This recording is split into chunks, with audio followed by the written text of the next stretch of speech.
He hears this feedback. He has a very good idea of what's happening and felt it was the hydrocephalus. So we could not wait until August for interviews for the family. So that was the huge push from Senator Thune's office, was to show our embassy in Nairobi that this is life or death, that Paul's life is on the line and the interviews have to happen ASAP, right away. And so we had to provide some medical documentation and a couple of letters from our organization to push it through. And that took a few weeks. The clock was ticking away. But our U.S. Embassy pulled through. Thank you to the our U.S. Embassy in Nairobi, Kenya, and to Dr. Wilson Asfora for his letter, and the neurologist here in Sioux Falls. The embassy did grant the interviews to happen. When they finally granted it, they had it happen within that week. When the interviews were granted, though, they did not grant the visas right away, and we had to go through a whole second process of redoing our letters to make them a little bit more detailed for some more information that the embassy wanted. And then again, the clock is ticking away. So we were very anxious and getting very nervous, and we're having sleepless nights over here in the U.S. At the same time, what was adding to all of our anxiety is it was impossible to book airline tickets at this point without a visa. If we don't have a visa, we can't book an airline ticket. But what we were doing in the meantime, because we had an idea of what the airline prices were looking like, and they're pretty high, we were fundraising, and that was a little bit difficult. And we thank all of our friends here, especially the bishop, Episcopal bishop in the Diocese of Nebraska. Thank you, Bishop. The Diocese of Nebraska was the first ones, actually, that came through generously and provided enough funds for one ticket. So we were very excited to have one ticket taken care of with two to go. And the tickets were about, at that point, $2,500 apiece. So it was a little bit difficult, and we kept plugging along. So now we're into July, and we're working on getting the interview going at the embassy, and at the same time fundraising for the plane tickets.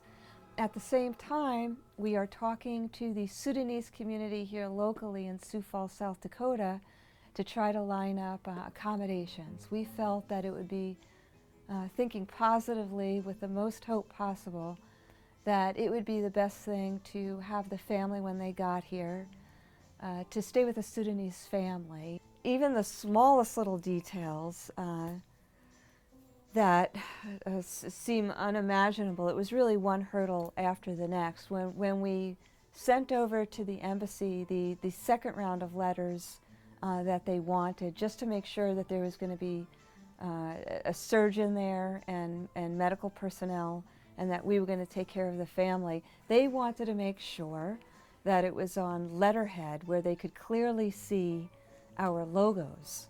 And so the first time, Dr. Asfora's letter was sent over to the senator's office. The senator's office was sending everything for us to the U.S. Embassy. And we had faxed the information to the senator's office, and they in turn scanned it to a PDF. And when it went to our U.S. Embassy, because it was originally faxed, they couldn't see the logo on the letterhead. And so that took another 2 or 3 days. We had to redo everything and scan it as a PDF rather than fax it. And that may sound like some little detail that doesn't need to be added in the story, but when you're talking about saving a life and saving the life of a 5-year-old boy, it mattered tremendously, because just that took up another 2 to 3 to 4 days. To get the letters back over there where the letterhead could clearly be seen. So that finally went through, and the embassy in Nairobi did grant the emergency medical visas, and that was, I believe, August 21st. It was towards the end of August 2013, and lo and behold, right when the visas were ready to come through, two things happened almost simultaneously. The first thing that happened is 22 of our U.S. embassies in Northern Africa shut down. And we were panicking over that because we knew the visas were ready to be processed and the embassies shut. So we're sitting on pins and needles, and we see all these news broadcasts coming through that all of our embassies are closing in Northern Africa because of an Al-Qaeda threat. So we're like, oh no, what next? And we're sitting there looking online and going to our government website to see which embassies are shut, panicking that our Nairobi is going to be shut down. And it actually stayed open, but it delayed the process a little bit. Then they did get, the family, Bishop Ezekiel, Rebecca, and Paul did indeed get the visas. And then it was a rush to the travel agent here. And another hurdle, and the anxiety was just going up, up, up, and up. And I want to thank All About Travel here in Sioux Falls, South Dakota, because the women in that travel agency were tremendous. And I ran over to them and I said, I told them the whole story about Paul, showed them the video, and they were unbelievable. But the problem they were having is right when that happened, of all things, our 22 of our embassies shut down in Northern Africa, and literally the day later, as we're ready to get the plane tickets and the family has the visas in hand, Jomo Kenyatta Airport in Nairobi, Kenya, burnt to the ground. And we just couldn't believe it. It was unbelievable. We were like, what next? And all we could think about was Paul. The clock is ticking. The boy is very ill. We knew that he wasn't even walking at this point. Absolutely terrible condition. He had to be brought on a wheelchair onto the plane as we knew what was going to happen. With the airport burning down, there's nowhere else to bring the family. The family has to fly out of Jomo Kenyatta out of Nairobi, and the airport's burnt down. It would have been impossible to get the family to any other airport in Kenya at that point, especially with Paul's condition so intensely deteriorated. And then what happened is, because the airport burnt down, there were thousands and thousands and thousands of passengers stranded. That also the airline tickets just shot out the roof. The prices went sky high. So because of the airport burning down, we could not get airline tickets that week at all. And now we're into the end, towards the end of August, and we can't find tickets. And we have all the travel agents at All About Travel, just they were unbelievable. They're just on their computers and searching every airline and every time possible to try to get the family here. And because of the stranded passengers, the first available plane tickets were a week to 10 days later. And so we're all in panic mode because we know what that means. And we were worried that Paul was even going to make it for another 10 days. But then on top of that, what happened is the airline tickets tripled. So within a 24-hour period, we literally, we thought we had the plane money raised, and we did not at that point, because the tickets just skyrocketed. And we had to raise about $4,000 in a 24-hour period. And we're literally begging All About Travel to hold the tickets that they had found a week to 10 days later, so the prices wouldn't skyrocket anymore. They were also having a very difficult time finding 3 seats together, because there just weren't any seats left because of the burning down of the airport. So that was another hurdle. It was just an absolutely incredible journey on this end, and everybody that helped was amazing, especially my co-partner, Atem Garang Juowei, and Dr. Asfora, Rhonda Morse, the travel agency, Sarah Hansen at Senator John Thune's office, and then our wonderful neurologist here. She came through within those last 24 hours. We were short one plane ticket at that point. A few others of us chipped in to make up what we needed to, but we were short one plane ticket, and within an hour's time upon her being contacted, she delivered the money, which was a lot. It was $2,500 for one ticket. So we finally had the plane airfare and got that over to the travel agent, and the tickets were booked. And then we sat here and prayed that Paul would make it through. Dallas into Sioux Falls was on time. It looked okay, but the airlines, they can't, because of regulations, they can't give you information on passengers. So we had just hoped that they were going to be arriving in Sioux Falls, and this was a huge community effort. We had a big group with us at Sioux Falls Airport on that night, on the 23rd, and we had flowers and balloons, anxiously awaiting the family after this long journey.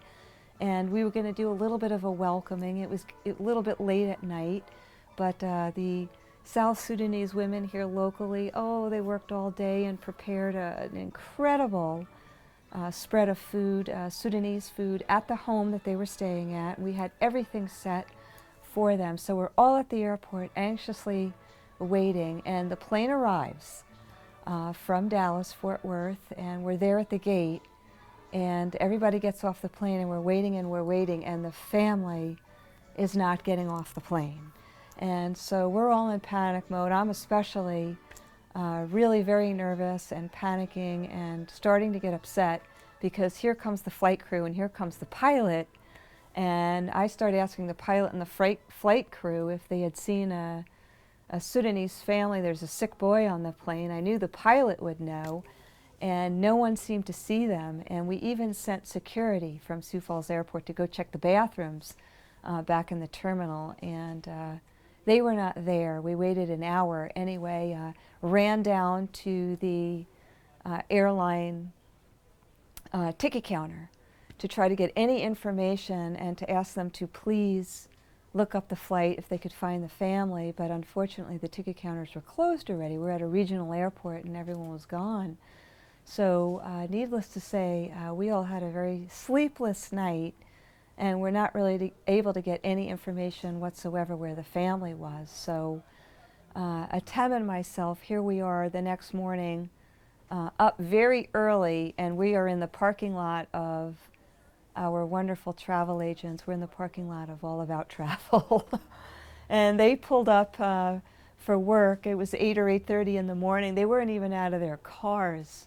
And we were running up to their cars and panicking, saying the family wasn't on the plane last night. The family wasn't on the plane. And of course they were very upset and ran into the travel agency, and they are able to get information. So they got on the phone very quickly and did what they were able to do, and lo and behold, they found out that in London Heathrow, when they landed on that first leg, Paul did indeed get sick on the plane and was vomiting a little bit. His mom had given him some milk before the plane had taken off, because Paul was not eating well. Paul at that point hadn't eaten probably in a month. So Mom gave him some milk, and Paul vomited, and the flight attendants were worried about that and did not want Paul to stay on the flight. So they were taken off the flight in London Heathrow and asked to see the doctor in the airport. As a result, they missed the flight. But the doctor in London Heathrow Airport saw Paul and cleared Paul as okay to travel, but they weren't able to get them back on a flight for 6 hours later. So we didn't know that until the that next morning when we were in the travel agent's office saying, "Where's the family? Where's the family?" So they did get them on a flight and flew them into Dallas-Fort Worth, but then of course they missed their connecting flight from Dallas-Fort Worth into Sioux Falls. But then we were very, very worried that they spent the night in Dallas-Fort Worth Airport. We did not know if they had any U.S. currency on them, if they had food on them. So we were extremely worried whether they were able to eat, if they slept in the airport, how Paul was doing at that point. So the stress level and the anxiety level was up, but a lot of prayers being said. At that point in the morning, while still at the travel agency, when we knew they were at least in Dallas-Fort Worth, we got a hold of Dallas-Fort Worth Airport, and thank you to the wonderful people there, because we had the family paged all day long. All day long I was on the phone and we were having them paged. The problem was they weren't answering the page. But the airport was amazing working with us. They knew the situation. They were paging the family. It turns out that the airline did indeed get them a hotel. They felt that the airline was responsible for their delay. And so they did give them a hotel, and they even gave them $40, I'm told, $60 actually, for food. So the family was able to eat. The problem was they were on standby at that point. And we were worried getting them out of Dallas. But they did make it. It was a 24-hour delay. So we had to gather the group back up and rewarm the food, which was the least thing. We were just thrilled the family was finally getting here.